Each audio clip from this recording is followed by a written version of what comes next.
I didn't think they would actually do it, but we now have restricted cards in the One Piece card game. Card D Kaizoku. 3 cards in particular have been limited to having a max copy of 1 in your deck. These changes won't go into effect until July 28th. These 3 cards hit Whitebeard decks the most. We'll go over the 3 cards, why they were good, and how this may impact the meta. Note that this restriction is only valid for OP03 and only for the English region at the moment. They put a disclaimer in that it may or may not apply to OP04, but to be honest, looking at the Japanese meta, I think it'll be here to stay. The first restricted card is OP02 Edward Newgate, aka 9-cost Whitebeard. Here's what Bandai has to say. When this card is combined with OP02, Edward Newgate, or OP01, Roronoa Zoro, the durability of up to one of your leader gains plus 2000 power until the start of your next turn, and then you cannot add life cards to your hand using your own effects during this turn, afforded players a substantial advantage against their opponent. Furthermore, using this card with cards such as OP01 Radical Beam or Starter Deck Guard Point enhanced its durability even further. In addition, the introduction of OP03 Izo made it possible to replicate this situation with a higher degree of probability. This card is the reason Whitebeard has such a safe endgame. If you thought his 6k body was hard enough to ping at, being at 8k is like a free permanent guard point if he was a 5k leader. On top of this, it stops his leader ability from making him take 1 life card, further prolonging his longevity. While this is a very strong effect, what makes playing against Whitebeard frustrating is back-to-back 9-cost Whitebeards. Izo and Whitebeard Pirates makes it pretty consistent to be able to do this. Playing one Whitebeard makes it pretty safe to play another. This can repeat 2 to 3 turns, and by the time you can even attempt lethal, they may have 3 9-cost Whitebeards out and still have 1 to 2 life cards remaining. The next card is OP02 Marco, aka Blocker Marco. Here's what Bandai has to say.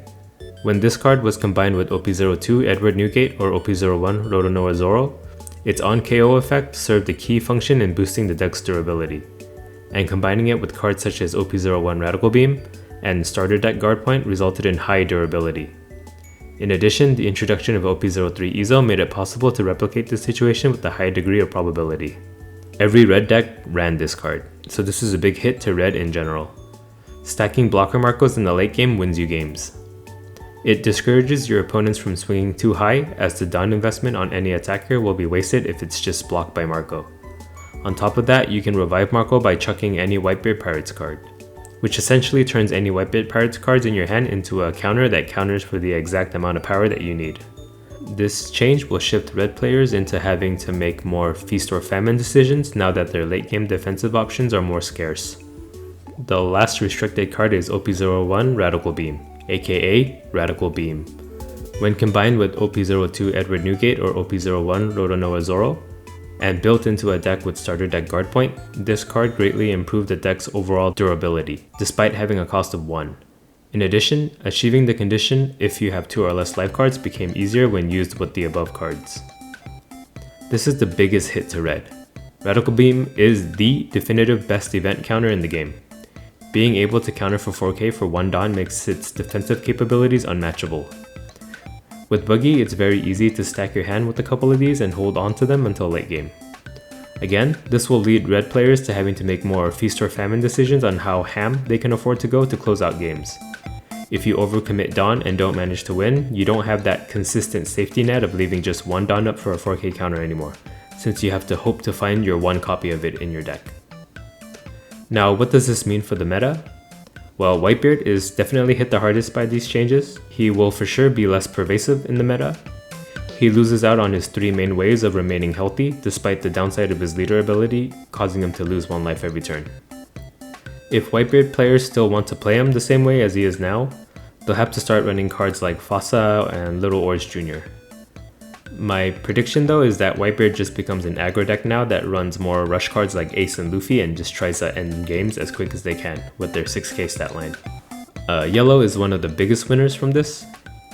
Even with 12k bodies out, it was hard for them to close out games against Whitebeards. Blocker Marco nullifies 1 big hit and revives to do it again the next turn. Radical Beam can block out your leader hits. Whitebeard can attack back into your big moms and katakuris. The Whitebeard players usually didn't care about 10 cost mom either, since they're also just comfortable letting their leader ability take them to 0 life before you can get any value out of your 10 cost big mom. Black gets a nice boost too, with 3 less blockers that can revive and 3 less auto-include events that red decks can run. Your removal have a higher chance of sticking. I don't think Radical Beam will be replaced with another event, as nothing else comes close to its efficiency to be worth a slot. Isha will be as devastating as ever against Whitebeard and Searcher heavy red decks. Lychee's leader ability will be more worth it, as discarding 2 cards only to get blocked by a card that could revive made it really hard to utilize. Green benefits as well. 7k swings from your Film Luffy can no longer be efficiently stopped by a blocker Marco or a Radical Beam, so they'll burn a lot more resources from hand just to stay healthy now. Kid's leader ability also becomes a lot more useful, as the extra Dawn is not wasted on a blocker Marco for your double swing. Blue gets a slight boost. They never had too much trouble against Marco, since 3000 Worlds, Sogeking, Crocodile's leader ability, and Mihawk all deal with them just fine. Without Radical Beam and 9 cost Whitebeard, Mihawk can definitely threaten lethal a lot easier now. Purple, I don't know. Iceberg and Magellan's main selling point were that they were like a niche Whitebeard counter, but now that Whitebeard is nerfed, every deck got better against Whitebeard, so purple really does have no reason to exist now. Sorry, purple players. This brings me to my last point.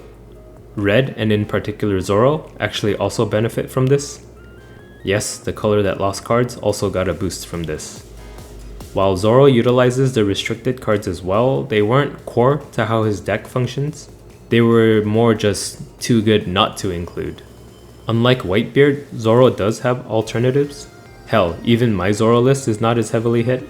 I already cut 1 blocker Marco because he was really only useful in the late game, and I didn't want to see any of them early.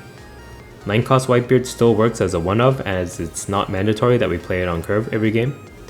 The biggest loss to Zoro is definitely Radical Beam, but honestly I think we can fit Red Hawk back in if we still want to run a mid-range version. The biggest winner is definitely aggro Zoro. One of its harder matchups is Whitebeard due to his 6k stat line, making it hard for your weenies to ping at. This change makes it so Whitebeard is a little easier to finish off, as you don't have to sit through 2 to 3 turns of Whitebeard having an 8k stat line. If these changes push Whitebeard out of meta completely, aggro Zoro may be the next thing that everyone complains about. Yellow can still stop aggressive Zoro, but it's really dependent on if they hit triggers or not. So we may see starter deck Big Mom rise, as they can stack their life with triggers to slow down Zoro a lot more consistently than Katakuri can. I'm still gonna try to make a mid-range Zoro work and see how this shift affects us in practice, but right off the bat, aggro Zoro's boost is apparent, and there is like a Zoro list going around that won an event that doesn't run any of the affected cards at all, so we're definitely going to see the rise of aggro Zoro. So this wraps up the new restricted card list for OP03 and my thoughts on them. I know a lot of you in the One Piece card game Discord who've like made hating red a part of your personality for some reason are foaming at the mouth in joy.